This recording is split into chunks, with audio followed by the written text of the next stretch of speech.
Magandang araw po mga ka-senior. Narito na naman ang inyong ka-senior health tips. Gabay natin para sa mas masaya, mas malusog, at mas makahulugang pamumuhay sa ating golden years. Mga ka-senior, totoo po na habang tayo ay tumatanda, mas madalas na tayong nasa loob ng bahay, maaaring dahil sa kalusugan, panahon, o sitwasyon ng buhay. Pero tandaan po ninyo, hindi kailangan lumabas para sumaya. Ang kaligayahan ay hindi nakadepende sa lugar, kundi sa kung paano natin pinupunan ang ating araw. Kaya sa episode na ito, pag-uusapan natin ang mga simpleng paraan kung paano tayo magiging masaya kahit nasa bahay lang. Makinig ng mabuti dahil ang mga tips na ito ay madaling gawin pero may malaking epekto sa inyong buhay. Una, simulan ang araw ng may pasasalamat. Pagkagising pa lang, huwag agad isipin ang problema. Sa halip, sabihin sa sarili, "Salamat, may panibagong araw."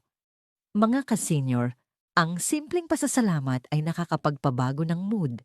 Nakakatulong ito para gumaan ang pakiramdam at maging positibo ang simula ng araw. Kapag maganda ang simula, mas maganda ang takbo ng buong araw. Ikalawa, mag-ayos ng sarili kahit nasa bahay lang. Minsan, kapag nasa bahay lang tayo, nakakalimutan na nating mag-ayos. Pero ang simpleng pagligo, pagsuklay, at pagsuot ng maayos na damit ay may malaking epekto sa ating pakiramdam. Kapag maayos ang itsura natin, mas nagiging magaan at masaya ang ating pakiramdam. Ikatlo, gumalaw. Kahit kaunti. Hindi kailangang mabigat na exercise. Kahit simpleng paglakad sa loob ng bahay, pag-stretch, o paglinis ng konti ay sapat na. Ang paggalaw ay nakakatulong sa katawan at sa isip. Kapag gumagalaw tayo, mas gumaganda ang daloy ng dugo at mas nagiging active ang utak. Ikaapat, makinig ng music o manood ng paboritong palabas. Ang musika ay may kapangyarihan na magpabago ng mood. Makinig sa mga kantang nagpapasaya sa inyo, mga lumang awitin, o kahit anong gusto ninyo. Pwede rin manood ng palabas na nagbibigay saya at inspirasyon. Ikalima, maghanap ng hobby na nagpapasaya sa inyo. Mga ka-senior, mahalaga na may ginagawa tayong nagbibigay ng saya. Maaring ito ay pagluluto, pagtatanim, pag-aayos ng bahay, o kahit simpleng pagkukwento. Ang hobby ay nagbibigay ng purpose at excitement sa araw-araw. Ika-anim, makipag-usap sa pamilya o kaibigan. Kahit nasa bahay lang tayo, hindi ibig sabihin na mag-isa tayo. Tumawag sa anak, kaibigan, o kapitbahay. Ang simpleng kwentuhan ay nakakatulong para gumaan ang pakiramdam at maiwasan ng lungkot. Ikapito, kumain ng masustansya at masarap na pagkain. Hindi kailangang komplikado. Basta may tamang nutrisyon at may konting paborito ninyo, mas nagiging masaya ang araw. Ang pagkain ay hindi lang para sa katawan, para rin ito sa kasiyahan. Ikawalo, maglaan ng oras para sa katahimikan. Minsan, ang tunay na saya ay matatagpuan sa katahimikan. Magdasal, mag-isip, o huminga ng malalim. Ang ilang minuto ng tahimik na pagninilay ay nakakatulong para luminaw ang isip at gumaan ang puso.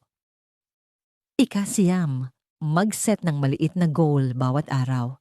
Hindi kailangang malaki. Halimbawa, maglinis ng isang parte ng bahay, magluto ng bagong ulam o tumawag sa isang kaibigan. Kapag may natapos tayo, nakakaramdam tayo ng fulfillment. Ikasampu, matutong magpasaya sa sarili. Mga ka-senior, huwag nating hintayin na may ibang magpasaya sa atin. Matutunan nating hanapin ang saya sa maliliit na bagay, sa pagkain, sa kwentuhan, sa tahimik na sandali. Mga ka-senior, tandaan, ang kaligayahan ay hindi nakadepende sa dami ng pera, sa laki ng bahay, o sa dami ng lakad. Ito ay nagmumula sa ating isip, sa ating puso, at sa ating pang-araw-araw na ginagawa. Kahit nasa bahay lang tayo, maaari tayong maging masaya, kontento, at puno ng pag-asa.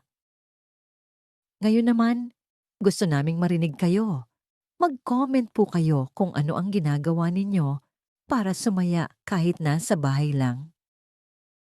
Kung nakatulong po ang video na ito, huwag kalimutang i-like, i-share at mag-subscribe para sa mas marami pang ka-senior health tips.